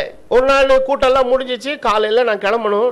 और सुबह वहां पर आराधना खत्म हुआ, मैं अगले दिन निकलना है। சோ திருவனந்தபுரம் ஏர்போர்ட்டுக்கு போனா அதுக்கு முன்னால பாஸ்டர் வந்து எங்க வீட்டுக்கு வந்து பிரேக்ஃபாஸ்ட் சாப்பிட்டு போங்க, நாங்க அப்படியே கொண்டு போய் விட்டுறோம். நாங்க पास्टर ने कहा आप मेरे घर पर आकर प्रार्थना करके जाइए, उसके बाद नाश्ता करके आपको मैं एयरपोर्ट छोड़ दूंगा। காலையிலேயே கிளம்பி நான் பாஸ்டர் வீட்டுக்கு பிரேக்ஃபாஸ்ட்க்கு வந்துட்டேன். मैं सुबह उठकर नाश्ता करने के लिए पास्टर के घर पर गया। என்னோட ஒரு 5-6 ஒரு 7-8 ஊழியக்காரங்க இருந்தாங்க. मेरे साथ में करीब 7-8 सेवक थे। எல்லாம் வெள்ளமயமா இருக்காங்க. सब लोग सफेद कपड़े में थे। நான் ஒருத்தன் தான் புறஜாதி மாதிரி ஒரு அரக்கை சட்டையை போட்டுட்டு இருக்கேன். मैं एक अन्य जाति के समान हाथ का शर्ट पहनकर खड़ा அதுல था। ஒரு பாஸ்டர் மலையாளத்துல சொல்றாரு, वहां पर एक पास्टर मलयालम में कहा, இவட உள்ள பாஸ்டர் எல்லாம் ஃபுல் கை தான் போடும். और यहाँ का पास्टर सब पूरा हाथ का शर्ट ही पहनते हैं। ஆஹா, இது என்னடா சிக்கலா போச்சே मैंने कहा ये तो गड़बड़ी हो गई। அப்படின்னு சொல்லிட்டு मैंने कहा நான் பிரயாணத்துல இப்படிதான் போடுவேன்ட்டு நான் அதை கூலா எடுத்துட்டு நான் சாப்பிட ஆரம்பிச்சிட்டேன். और मैंने कहा मैं यात्रा में ऐसे ही पहनता हूँ करके मैं आसानी से लेकर चला गया। சாப்பிட உட்கார்ந்து அத்தனை ஊழியக்காரரும் और जो खाना खाने के लिए बैठे सारा सेवक சாப்பிட ஆரம்பிக்கும் முன்னாடி கையை மடிச்சாங்க. और खाना खाने की नाश्ता करने के पहले अपने हाथ को मोड़कर यहाँ तक लेकर आ गए। என் வாய் சும்மா இருக்காது. मेरा जबान चुप नहीं रहा। நான் சொன்னேன் நீர் மடிச்சு கரக்கை ஆக்கியிருக்கிறீ, நான் மடிக்காம அரக்கை ஆக்கியிருக்கேன். और मैंने कहा आपने उसे मोड़कर छोटा कर दिया, मैं पहले से सिलाई में उसे छोटा कर लाया। அப்ப நான் சொன்னேன் நீங்க சாப்பிடுறதுக்காக மடிச்சதுல இப்ப பரிசுத்தம் கெட்டு போச்சுன்னு. और मैंने कहा इसे मोड़ने के कारण आपकी पवित्रता बिगड़ गई। அந்த ஆளு ஏன்டா அந்த ஆளுகிட்ட வாயை விட்டோம் அப்படின்னு நொந்துட்டான். और उन्होंने सोचा इस व्यक्ति को हमने क्यों ये बातें की करके वो सोचने लगे। இந்த உதாரணத்தை நான் எதுக்காக சொல்றேன்னா, इस उदाहरण को मैं किस लिए कहता हूँ, யாரையும் நான் பழித்து சொல்றதுக்காக சொல்லல. और मैं बहुत पढ़ा लिखा करके नहीं कहता। இப்படி ஒண்ணுமில்லாத விஷயங்கள் எல்லாம் ஏதோ பெருசா அவங்களா ஒரு அதுக்கு ஒரு அலங்காரம் கொடுத்து ஜோடனை கொடுத்து இதெல்லாம் பண்ணா பரிசுத்தம் நினைச்சிட்டு இருக்காங்க. बहुत सारे लोग सोचते हैं ऐसा कार्य करेंगे तो पवित्रता है या शुद्धता है। ஒரு எங்க ஊர்ல ஒரு ஒரு ஒரு ஒரு இதுல ரெவென்யூ டிபார்ட்மெண்ட்ல வேலை செய்யற ஒரு ஆள் இருப்பார். और हमारे यहाँ पर रेवेन्यू डिपार्टमेंट पे काम करने वाला एक व्यक्ति है। வருஷத்துக்கு ஒருக்கா பிரியாணி ஆக்கி கொண்டு போய் ஊரெல்லாம் போட்டு வந்துருவார். और वो साल में एक बार गांव में जाकर बिरयानी बनाकर सबको खिलाकर आता है। கேட்பாங்க என்னப்பா எதுக்காக செய்யற அப்படின்னு கேட்டா, अगर किसी ने पूछा तुम किस लिए इस काम को करते हो, வருஷம் நிறைய லஞ்சம் வாங்குறேன் அதுக்கு பரிகாரத்துக்காக செய்யறேன். और साल भर में बहुत जो करप्शन पैसे लेता हूँ उसको देने उसको चुकाने के लिए मैं ये कार्य करता हूँ। அந்த ஆளுடைய நம்பிக்கைனா கொஞ்சம் சாப்பாடு போட்டா நம்ம பரிசுத்தம் ஆயிரும் அப்படின்னு. और वो व्यक्ति सोचता है मैं ऐसा दान धर्म करूं या खाना बांटूं तो मैं पवित्र हो जाऊंगा। இப்படி பரிசுத்தத்திற்கு பல பேர் பல விதமான வடிவங்களை வச்சு தங்களை ஏமாற்றி கொண்டிருக்கிறார்கள். और अलग अलग प्रकार के लोग अपने अपने विचार में रखते हैं कि ये पवित्रता है। தேவன் எதிர்பார்க்கிற பரிசுத்தம் என்ன தெரியுங்களா? लेकिन प्रभु चाहने वाला पवित्रता क्या है? இந்த பரிசுத்தம் என்கிற சொல்லுக்கு சரியான பொருள் என்னவென்றால், पवित्रता का एक सही श्रृंगार क्या है? பிரித்தெடுக்கப்படுதல். और उससे अलग अलग किए जाना, தேவனுக்காக பிரித்தெடுக்கப்படுதல், प्रभु के लिए अलग किए जाना।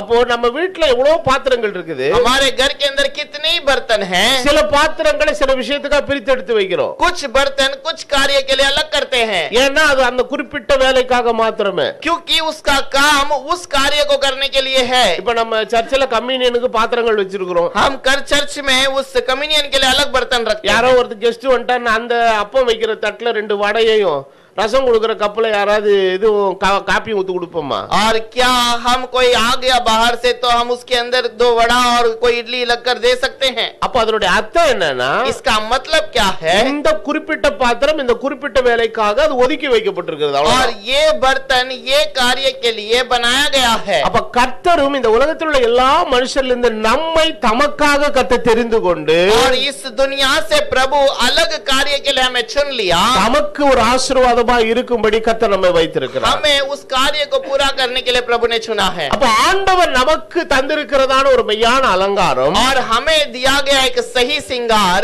இந்த பரிசுத்தத்தை கர்த்தர் அலங்காரமாய் கொடுத்திருக்கிறார். पवित्रता को प्रभु ने श्रृंगार बनाया। அப்ப தேவனுக்கு விரோதமாய் இருக்கிற எல்லா காரியங்களை விட்டு முற்றிலுமாக நாம் வேறு விரிக்கப்பட வேண்டும். और सारे चीजों से दुनिया की बातों से हमें अलग किए जाने वाला होना அதாவது चाहिए। ஆண்டவர் சொன்னார், நான் பரிசுத்தராய் இருக்கிறது போல நீங்களும் பரிசுத்தராய் இருங்கள். इसलिए प्रभु कहता है मैं पवित्र हूँ इसलिए तुम भी पवित्र रहोगे। 1 தெசலோனிக்கர் 4வது அதிகாரம் 7வது வசனத்தில் அப்போஸ்தலனாகிய பவுல் சொல்லுகிறார், पहला தெசலோனிக்கேயர் का 4वां अध्याय का 5वां अध्याय में தேவன் कहता है, நம்மை அசுத்தத்திற்கு அல்ல और प्रभु हमें अशुद्धता के लिए नहीं பரிசுத்தத்திற்கு அழைத்திருக்கிறார். पवित्रता के लिए बुलाया है। இதெல்லாம் நீங்க அசுத்தங்கிற கேட்டகரியில கொண்டு வருவீங்க. अब अशुद्धता को कौन से भाग में आप लेकर இப்ப आओगे? பொதுவா நாம எல்லாருமே சொல்லக்கூடியது சில கெட்ட பழக்க வழக்கங்கள். और हम बहुत बुरी आदत जो लोगों के बीच में है, மது அருந்துறது, கெட்ட பழக்கங்கள், விபச்சாரம், வேசித்தனம், அசுத்தம், இதெல்லாம் இதெல்லாம் அசுத்தம் நினைக்கிறோம். दारू पीना या व्यभिचार करना, वेश्या करना, ये सब हम सोचते हैं कि अशुद्ध है। ஆனா நான் என்ன விசுவாசிக்கிறேன்னா, लेकिन मैं क्या विश्वास करता இன்னைக்கு हूँ, அப்படிப்பட்ட காரியங்களை செய்யாமல் இருக்கிற எவ்வளவோ ஆண்டவர் அறியாத மக்கள் இருக்கிறாங்க. और आज वैसे लोग बहुत सारे हैं जो ऐसे कार्य नहीं करते। சன்மார்க்க வாழ்க்கை வாழக்கூடிய தூய்மையான சுத்தமான மக்கள் இருக்கிறாங்க. अच्छे काम करने वाले बहुत सारे शुद्ध लोग हैं। அவங்கள எல்லாம் பரிசுத்தவான்கள்னு சொல்லிட முடியுமா? क्या हम उन लोगों को पवित्र कह सकते हैं? அப்போ பரிசுத்தம் என்பதை எப்படி நம்ம எப்படி சரியா புரிந்து கொள்கிறது? पवित्रता को हम कैसे ठीक से समझ सकते हैं? முதல்ல எது சுத்தங்கிறது நமக்கு தெரிஞ்சாலே போதும், அப்புறம் அசுத்தத்தை கண்டுபிடிச்சிடலாம். पहला क्या शुद्ध है करके हम पहचान लेंगे तो अशुद्धता को आसानी से पहचान ஒரு सकेंगे। பேராசிரியர் வந்து வெள்ளை கலர் எதுன்ற டீச் பண்ண வந்துட்டாரு. अब एक जो शिक्षक है वो क्या शुद्ध सफेद है करके सिखाने आया அவர் வந்துட்டு முதல்ல ஒரு கருப்பு கலர் பேப்பர் எடுத்துட்டு இது வெள்ளை இல்லன்னாரு. और एक काला पेपर को निकालकर उसने कहा ये शुद्ध नहीं है। அப்புறம் சிவப்பு கலர் பேப்பர் எடுத்துட்டு இது வெள்ளை இல்லன்னாரு. और उसके बाद लाल रंग का एक पेपर निकालकर कहा ये भी शुद्ध नहीं है, सफेद नहीं। 10-15 கலர் பேப்பரை எடுத்து இது வெள்ளை இல்ல இது வெள்ளை இல்ல இது வெள்ளை இல்லன்னு சொல்லிட்டே இருக்காரு. अलग अलग रंगों को बताकर कहा ये सफेद नहीं, ये सफेद नहीं, ये सफेद नहीं है। அந்த கூட்டத்துல இருந்த அந்த கிளாஸ்ல இருந்த ஒரு பையன் கொஞ்சம் கடுப்பாயிட்டான். और वो उस क्लास में रहने वाला एक लड़का थोड़ा गुस्सा हो गया। சார் நாங்க இங்க வந்தது எது வெள்ளை இல்லன்றதை கத்துக்க வரல, सर मैं यहाँ पर कौन सा सफेद नहीं वो सीखने के लिए नहीं आया। எது வெள்ளன்றதை மாத்திரம் சொல்லிட்டீங்கன்னா அது இல்லாம இருக்கிற மத்தது எல்லாமே வெள்ளை இல்ல. आप जो सफेद है करके सिखा देंगे तो वो नहीं, उसके अनुसार सब कुछ सफेद नहीं है मैं जान लूंगा। 3 செகண்ட்ல பாடத்தை முடிக்கிறத விட்டு நீ 30 நிமிஷம் எழுதிட்டு இருக்கிறீரு. एक सेकंड में जो शिक्षक खत्म करना चाहिए उसे आप 30 मिनट से चला रहे हैं। கடைசில பார்த்தா எது வெள்ளை இல்லன்னு சொல்றதுக்கு 15 கலர் கொண்டு வந்த அந்த ஆளு வெள்ளை கலர் தூக்கிட்டு வர மறந்துட்டான். और जो सारा रंग लेकर आया लेकिन सफेद कर लाना वो भूल गया था। இன்னைக்கு ஆவிக்குரிய உலகத்துல இது இது இது அசுத்தம், அது அசுத்தம், அரக்கை சட்டை அசுத்தம், முழுக்கை சட்டை அசுத்தம், இப்படி எல்லாம் உட்கார்ந்து ஒவ்வொன்றும் எது அசுத்தம் அசுத்தம் இல்லங்கிறத உட்கார்ந்து பைஃபர்கேஷன் பண்ணிட்டு இருக்கான். आत्मिक रीति से बहुत सारे लोग कौन सा शुद्धता है, कौन सा शुद्धता है, किस पे बुराई है उसे बताते हैं। இப்படி நீங்க கண்டுபிடிக்க போனீங்கன்னா எதனே நீங்க கண்டுபிடிக்க முடியாது. और कौन सा बुरा है उसके बारे में बताते हैं। ஆனா ஆண்டவர் நமக்கு ஒரு சுத்தத்தை காட்டி இருக்கிறாரு. और प्रभु ने एक शुद्धता को हमें दिया है। கர்த்தருடைய வார்த்தை சுத்தமும் அது பொன்னை போல சுத்தமுள்ளதா இருக்கிறது. प्रभु का वचन एक सफेद बहुत ही एक सफेद के रंग के समान है। பொன்னிலும் மிகுந்த பசுபொன்னிலும் விரும்பப்படத்தக்கதும் सोने से भी अधिक सोने का श्रृंगार से भी தேனிலும் தெளிதேனிலும் அது மதுரம் உள்ளது. मद से मद के छत से भी शुद्धता है। கர்த்தருடைய வார்த்தை சுத்தமுள்ளதா இருக்கிறது. परमेश्वर का वचन उतना शुद्ध है। அப்படியானால் इसका मतलब சுத்தமான கர்த்தருடைய வார்த்தைக்கு ஆப்போசிட்டா கிரியை செய்யற எல்லாமே அசுத்தம் தான். और शुद्धता के विरोध में करने वाला सारा कार्य अशुद्ध है। அந்த கர்த்தருடைய வார்த்தைக்கு விரோதமா இருக்கக்கூடிய காரியத்தை கூட சரி என்று உலகம் நியாயப்படுத்தி வச்சிருக்கும். और उस अशुद्ध कार्य को भी दुनिया जो है न्याय के रूप में दिखाता है। ஆனால் நமக்கு மக்களுடைய அபிப்பிராயங்கள் நமக்கு ஒரு காரியம் அல்ல. और लोगों का बात जो सुनकर हमें उसके अनुसार चलने की आवश्यकता नहीं। தேவனுடைய வார்த்தை நமக்கு ஒரு விஷயத்தை சுத்தம் என்று தீர்மானித்து விட்டால் அது சுத்தம் தான். अगर प्रभु का वचन एक बात को कह दिया ये शुद्ध है तो वो शुद्ध ही है। அதனால தான் அப்போஸ்தலனாகிய பவுல் சொல்லுகிறார், इसीलिए प्रेरित पौलुस कहता है எனக்கு எல்லாவற்றையும் அனுபவிக்க அதிகாரம் உண்டு, और मुझे सब कुछ राज्य करने का ஆனால் अधिकार है, எல்லாம் எனக்கு தகுதியாயிராது. लेकिन सब कुछ मेरे योग्यता के लिए எல்லாவற்றையும் नहीं। அனுபவிக்க எனக்கு அதிகாரம் உண்டு, सबको स्वीकार करने का अधिकार நான் है, ஒன்றுக்கு அடிமைப்பட மாட்டேன் என்று எழுதுகிறார். किसी भी चीज का मैं गुलाम न बनूंगा। அதை சொன்ன அதே வேதம் தான் और उसको कहने वाला वही कलाम, நீங்கள் எல்லாவற்றையும் சோதித்து பார்த்து நலமானதை பிடித்துக் கொள்ளுங்கள். और सबको पकड़कर ये भलाई चीज को पा लेता அப்ப है। எதை வச்சு நம்ம சோதிக்க முடியும்னா, आप किस बात को रखकर उसकी परीक्षा कर सकते हैं। சுத்தமாய் இருக்கிற கர்த்தருடைய வார்த்தையோடு எல்லாவற்றையும் நாம பரிசோதிக்கும் போது, और शुद्धता से रहने वाले हर बात को जब हम परीक्षा करते हैं, நமக்குள் இருக்கிற பரிசுத்த ஆவியானவர் எல்லாவற்றுக்கான தெளிவை அவர் கொடுக்கக்கூடியவராய் இருக்கிறார். और हमारे अंदर रहने वाला प्रभु जो है हमें उसका ज्ञान को देता है। அப்போ தேவனுடைய வார்த்தைக்கு முரண்பாடாய் தோன்றுகிற எல்லாமே அசுத்தம் தான். प्रभु के वचन के विरोध में रहने वाली हर बात अशुद्ध है। இதைதான் அப்போஸ்தலனாகிய பவுல் சொல்லுகிறார், इसी के बारे में प्रेरित पौलुस कहता है, நீங்கள் அவர்கள் நடுவே இருந்து புறப்பட்டு பிரிந்து போய், और तुम उनके बीच में रहकर उनसे निकलकर जाने के समय, அவருடைய வார்த்தைக்கு விரோதமாய் இருக்கிற எந்த அசுத்தமான காரியத்தையும் தொடாதிருங்கள். और उनके वचन उनके बातों के विरोध में रहने वाले किसी अशुद्धता को छूना नहीं। அப்பொழுது நான் உங்களை ஏற்றுக்கொண்டு, और तब मैं तुम्हें स्वीकार करूंगा, நான் உங்களுக்கு தேவனாக இருப்பேன், और मैं तुम्हारा खुदा बनूंगा, நீங்கள் எனக்கு குமாரரும் குமாரத்திகளுமாய் तुम இருப்பீர்கள். मेरे पुत्र और पुत्री बनोगे। தேவனுடைய ஆலயத்துக்கு விக்கிரகத்துக்கு சம்பந்தம் இல்லை, परमेश्वर का भवन का और मूर्ति का कोई रिश्ता नहीं, கிறிஸ்துவுக்கும் பேலியாளுக்கு இசைவு இல்லை. और मसीहा का और वेश्या का कोई बागी नहीं। சோ இந்த ஒரு வேறு பிரிக்கப்பட்ட வாழ்க்கை தான் தேவன் நம்மிடத்தில் எதிர்பார்க்கிற ஒரு மெய்யான பரிசுத்தமாய் இருக்கிறது. ये अलग किया गया जीवन ही प्रभु को हमें प्रभु के साथ जोड़ता है। அப்ப ஏன் இன்னும் சில பேருடைய வாழ்க்கையில அந்த நிலையை பூரணமாய் அடைய முடியலன்னா, और क्यों प्रभु के अंदर वो स्थान को अभी तक पा नहीं सकते? ஏதோ ஒரு சில காரியங்கள் அவர்களை அடிமைப்படுத்தி வைத்திருக்கிறது. कोई तो एक बात है उन्हें गुलामी में रखा है। ரோமர் 6வது அத்தியாயம் 22வது வசனத்தில் அப்போஸ்தலன் எழுதுகிறார், रोमियो का 6 अध्याय के अंदर 22वें वचन में प्रेरित कहता है, 6:22 சொல்லுகிறது, 6:22 कहता है, நீங்கள் பாவத்தினின்று விடுதலையாக்கப்பட்டு और तुम पाप से छुटकारा पा लिए, தேவனுக்கு அடிமைகள் ஆனதால் अब प्रभु के लिए गुलाम हो गए, பரிசுத்தமாகுதல் உங்களுக்கு கிடைக்கிற பலன். और पवित्रता तुम्हें मिलने वाला प्रतिफल है। அப்போ பரிசுத்தமாகுதலை அடைய விரும்புகிற ஒரு மனுஷன், अब पवित्र आत्मा को पाने वाला एक இப்ப मनुष्य, எல்லாருக்குமே இந்த உலகத்துல பரிசுத்தமா வாழணும்னு ஆசை இருக்கு. सारे लोगों को पवित्र जीवन बिताने का एक इच्छा तो है, ஆனா அந்த ஆசையின்படி நம்மளால மாற முடியுதா? लेकिन उस इच्छा के अनुसार क्या हम अपने आप को बदल सकते हैं? ஏதோ ஒண்ணு எங்கேயோ இடிக்குது. कहीं ना कहीं ठोकर खाती நம்மள है। பண்ண பரிசுத்தமா வாழ்றதுக்கான நிலைக்கு போக முடியாதபடி ஏதோ ஒண்ணு நம்மள பிடிச்சு இழுக்குது, ஏதோ ஃபோர்ஸ் இழுக்குது. कोई तो एक बात है जो हमें प्रभु के पास जाने से रोकता है, खींचता है। அப்ப அப்போஸ்தலன் என்ன சொல்லுகிறாரு? प्रेरित क्या कहता है? அப்ப உனக்கு ஆசை இருக்குது, டிசைர் இருக்குது, और तुझे इच्छा है, तेरी मन में लालसा भी है, ஆனா அதை நடைமுறைப்படுத்த முடியாம ஏதோ ஒரு போராட்டம் உனக்குள்ள இருந்துகிட்டு இருக்குது. उसे अपने चाल चलन में नहीं लाने के लिए कोई तो रुकावट आती है। இதை உணர்ந்து கொண்ட பவுல் சொல்லுகிறார், और इससे जानने वाला पौलुस कहता மாம்சம் है, ஆவிக்கு விரோதமாகவும் मांस आत्मा के विरोध में, ஆவி மாம்சத்துக்கு விரோதமா இச்சித்து சண்டை பண்ணிட்டே இருக்குது. आत्मा मांस के विरोध में दोनों लड़ रहे हैं। நமக்குள்ள இந்த ரெண்டு விதமான நிலைகள் இருக்குது. हमारे अंदर दो प्रकार की परिस्थिति है। இப்ப இந்த ரெண்டு பேருக்கு நீங்க சாப்பாடு போட ஆரம்பிச்சா முடியாது. ये दोनों को आप खिलाना शुरू करेंगे तो ये सही नहीं होगा। அப்ப வேதவசனம் என்ன சொல்லுகிறதுனா, कलाम क्या कहता है? ஏதாவது ஒண்ணுக்கு அடிமையாயிரு. किसी एक के लिए गुलाम बन जा।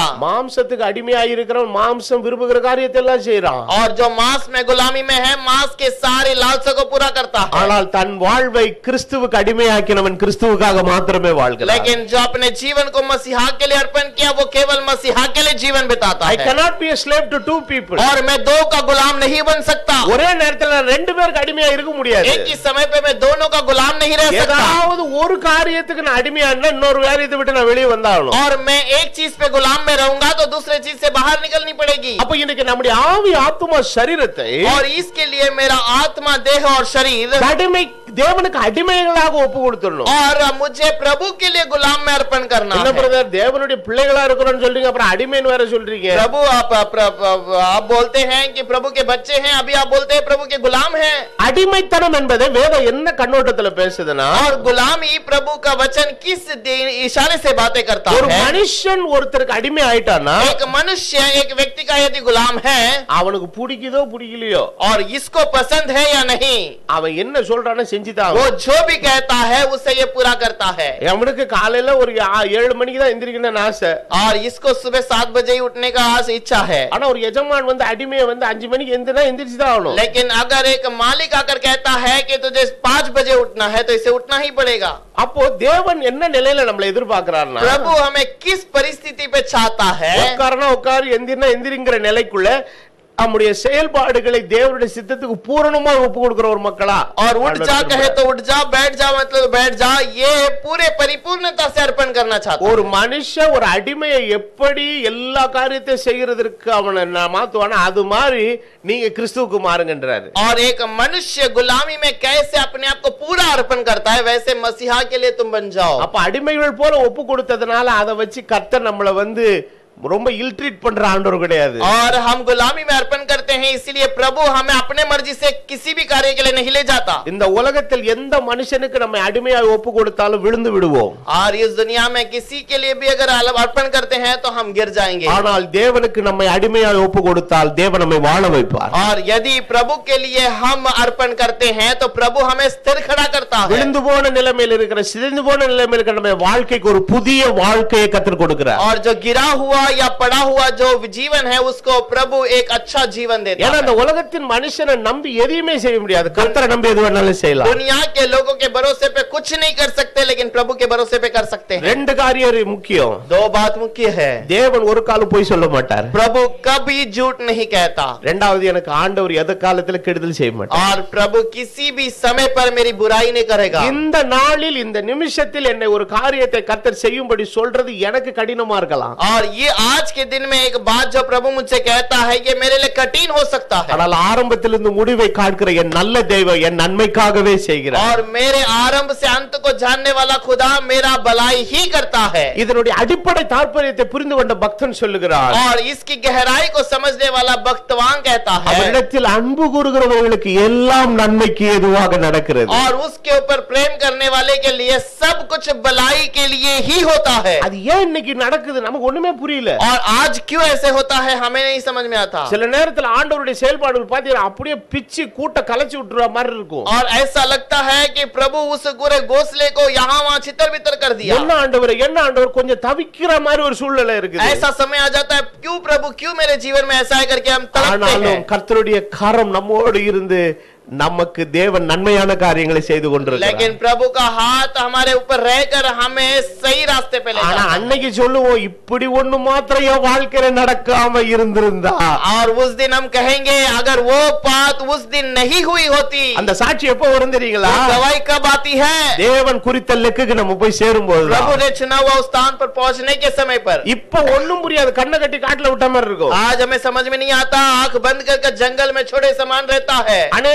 ஆண்டவர் பேசுகிற தெய்வம், लेकिन प्रभु बातें करने वाला खुदा ஆனால் है। அநேக நேரங்களிலே தேவன் தருகிற பதில் உங்கள் வாழ்க்கையில சில ஆண்டுகள் கழித்து அவர் செய்கிற செயலின் மூலமாக தான் கிடைக்கும். और लेकिन प्रभु का कार्य, प्रभु के कार्य को उस समय पर हमें पता चलता है जब उसके कार्य पूरा होता है। வாழ்க்கையில சில நேரங்களில் உடைந்து போயிருக்கும், யாராவது ஒருத்தர் நமக்காக பேச மாட்டாங்களா? ஏதாவது ஒரு சத்தம் கேட்காதா? யாராவது ஒரு சத்தத்தை சொல்ல மாட்டாங்களா? और जीवन में टूटे हुए रहते हैं, तब सोचते हैं कोई ना कोई मुझे प्रभु का बात को नहीं बताएगा, कोई अच्छे बात को मेरे से बातें न करेगा। யார் மூலமாவது கர்த்தர் நமக்கு ஒரு வார்த்தையை கொடுக்க மாட்டாரா? किसी ना किसी के द्वारा अच्छी बात को प्रभु न सुनाएगा क्या? சில நேரங்களில் கர்த்தர் அபிதமாய் நம்மளை தேற்றுகிறார், பலப்படுத்துறாரு. उस समय पर प्रभु हमें तसल्ली देता है, हमें शुद्ध करता है। சில நேரத்தில் ஆண்டவர் மிகவும் மௌனமா இருக்கிறார். कुछ समय पर प्रभु शांत बैठा रहता है, ஆனால் அது நம்முடைய பார்வைக்கு மௌனமாய் தெரிகிறது. हमारे समय के लिए हमें लगता है प्रभु शांत है। இந்த காலவேளையில சொல்லுகிறேன், கர்த்தர் உங்கள் வாழ்க்கையில மௌனமாய் இருக்கல, கர்த்தர் உங்களுக்காக ஏதோ ஒன்று செய்து கொண்டிருக்கிறார். प्रभु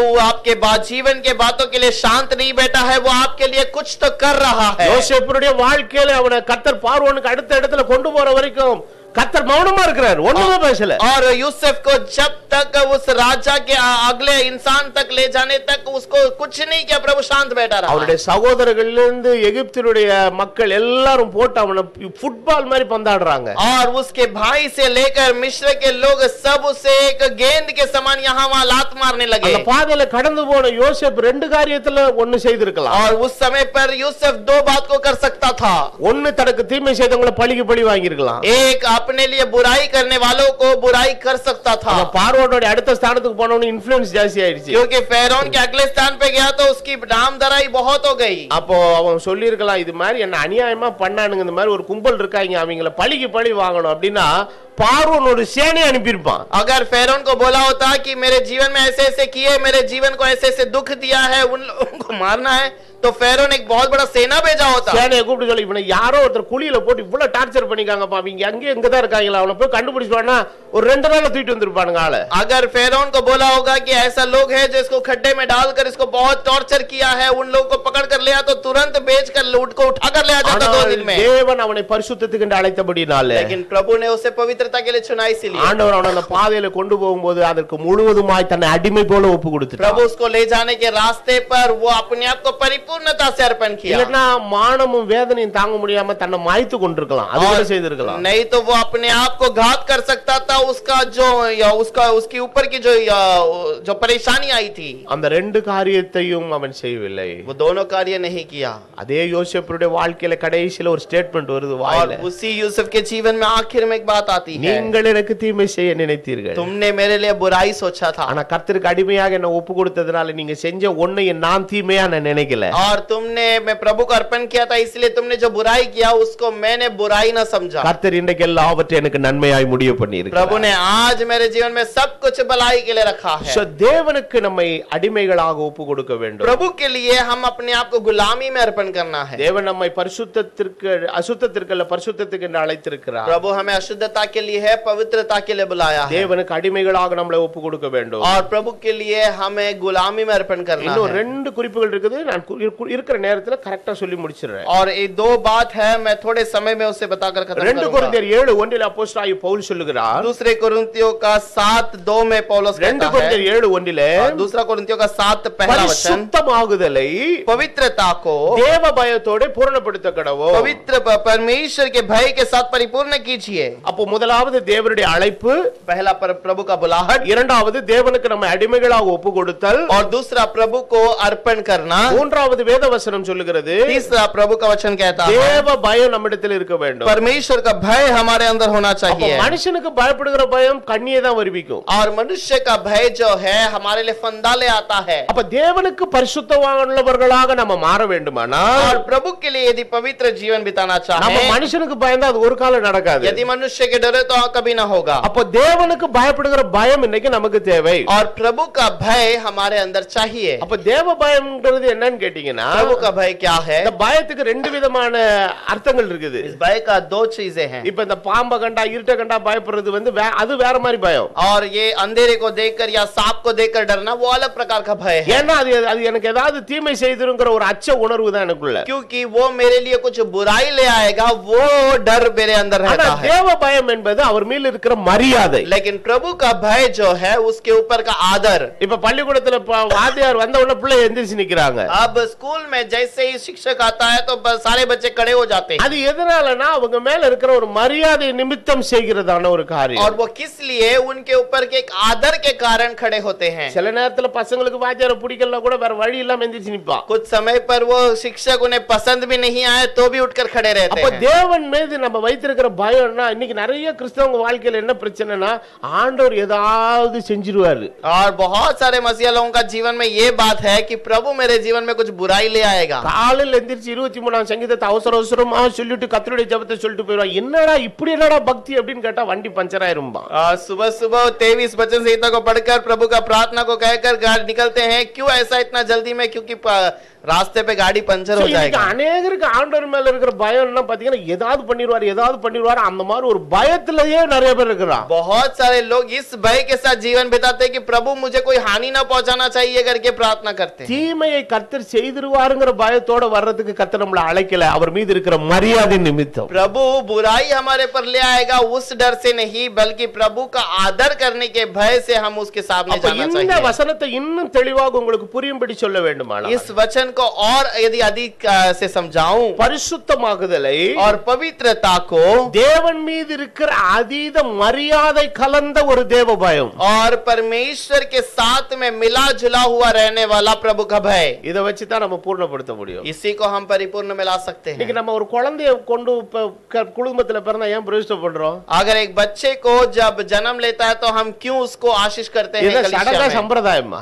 और क्या ये रीति रिवाज है? அநேக கிறிஸ்தவர்கள் சரி சடங்கு சம்பிரதாயம், और बहुत सारे लोग करने वाली बात है, ये रीति रिवाज के कारण है। ஆனா உண்மையாய் தேவன் அறிந்த குழந்தையை பிரதிஷ்டை பண்றதோட அர்த்தம் என்ன தெரியுங்களா? लेकिन सच्चाई में लोग जब भवन में बच्चे को ले आते हैं वो किस कारण है? இந்த குழந்தை கர்த்தர் எனக்கு தந்த ஈவு, और ये बच्चा प्रभु ने मुझे दिया है, एक तोहफा है। இந்த குழந்தையை நான் கண்டபடி வளர்க்க மாட்டேன், और ये अपने मर्जी से मैं नहीं बढ़ाऊंगा, கர்த்தருக்கு ஏற்ற போதையிலும் சிச்சையிலும் ஒழுக்கத்திலும் நான் வளர்ப்பேங்கிறதுக்கு தான் அந்த பிரதிஷ்டை. और प्रभु के मर्जी से जीवन बिताने का एक इच्छा है। ஒரு வீட்டை கட்டினா எதுக்கு பிரதிஷ்டை பண்றோம்? घर बनाते हैं तो क्यों हम उसको उद्घाटन करते हैं? இது என்ன சடங்கு சம்பிரதாயமா? क्या ये एक रीति रिवाज है इसलिए पालन करना है? இந்த வீடு கர்த்தர் எனக்கு கொடுத்த ஆசீர்வாதம், और ये घर प्रभु का दिया हुआ आशीष है। கர்த்தருக்கு விரோதமா இருக்கக்கூடிய எந்த காரியத்துக்கு இந்த வீட்டுக்குள்ள இடம் கிடையாது. और प्रभु के विरोध में रहने वाले किसी कार्य को इस घर पर स्थान नहीं। இந்த வீட்டினுடைய தலைவாசல்ல இருந்து பின்வாசல் வரைக்கும் கர்த்தருடைய பரிசுத்தம் எல்லா இடத்திலும் இருக்கும். और इस घर के मुख्य दरवाजे से पिछले दरवाजे तक प्रभु की प्रशंसा में அப்ப रहेगा। தேவன் இந்த இடத்துல கர்த்தர் நமக்கு சொல்லுகிற காரியம், प्रभु हमें कहने वाली एक बात है, பரிசுத்தமாகுதலை தேவ பயத்தோட பூர்ணப்படுத்த வேண்டும். पवित्रता को परमेश्वर के भय से पूरा करो।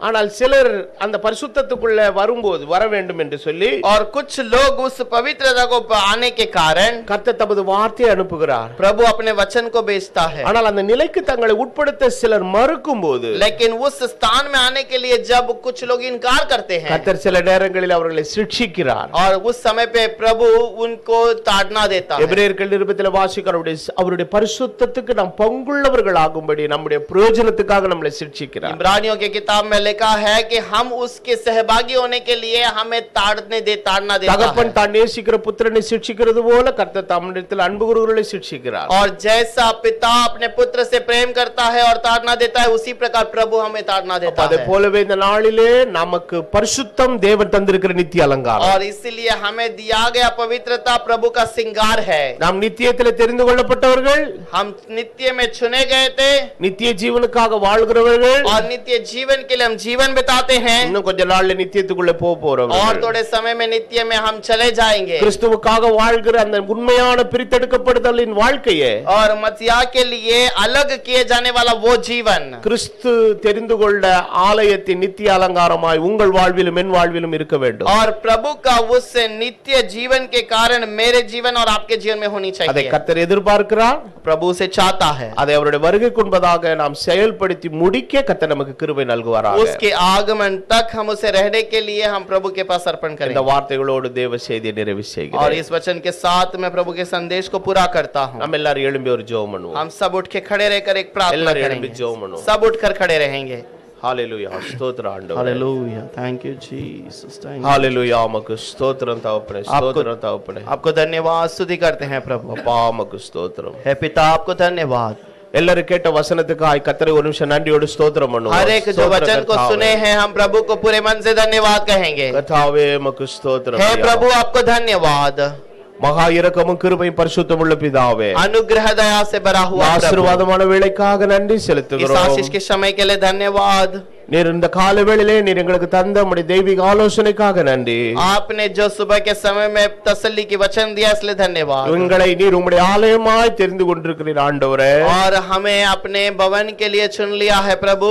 இந்த உலகத்தில் அழிந்து போகிற அலங்காரத்தை கொண்டு अनेक தங்களை பரிசுத்தம் என்று நினைத்துக் கொண்டிருக்கிறார்கள். दुनिया के बहुत सारे श्रृंगार की बातों को लेकर लोग समझते हैं वो पवित्रता है। எங்கள் வாழ்க்கை இன்னைக்கு மெய்யான பரிசுத்தத்தினால் அலங்கரிக்கப்பட நாங்கள் ஒப்பு கொடுக்கிறோம் ஆண்டவரே. हमारा जीवन एक सच्चा पवित्रता की ओर जाने के लिए प्रार्थना करते हैं। அடிமைகளாக ஒப்பு கொடுக்கிறோம் ஆண்டவரே. गुलामी में अर्पण करते हैं।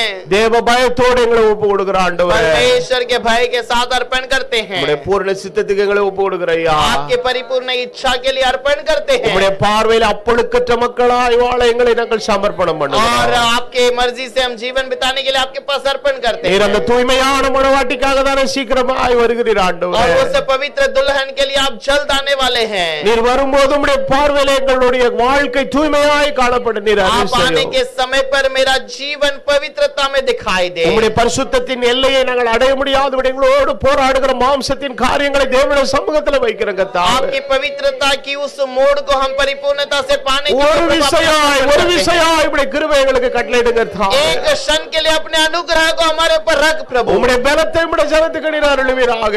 और इस प्रार्थना में प्रभु आपके पास உம்முடைய विनती करते ஆசீர்வாதத்தை हैं। உம்முடைய ஜனத்துக்கு அருளுவீராக.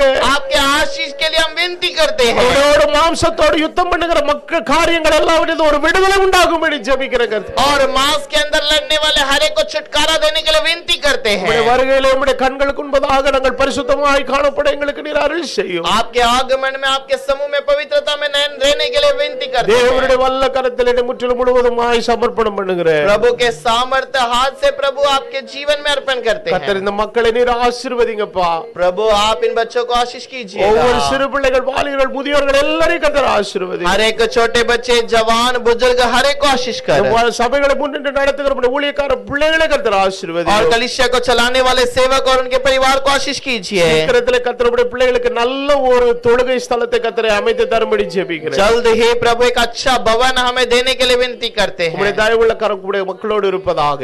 आपका दयावान हाथ हमारे ऊपर रहे। கனம் துதி மகிமை எல்லாம் உமக்கே செலுத்துகிறேன். आदर महिमा गौरव तुझे देते हैं। கர்த்தராகிய இயேசு கிறிஸ்துவின் நாமத்தில் வேண்டுதல் செய்கிறேன். यीशु मसीह के नाम से मांगते हैं प्रभु, आमीन।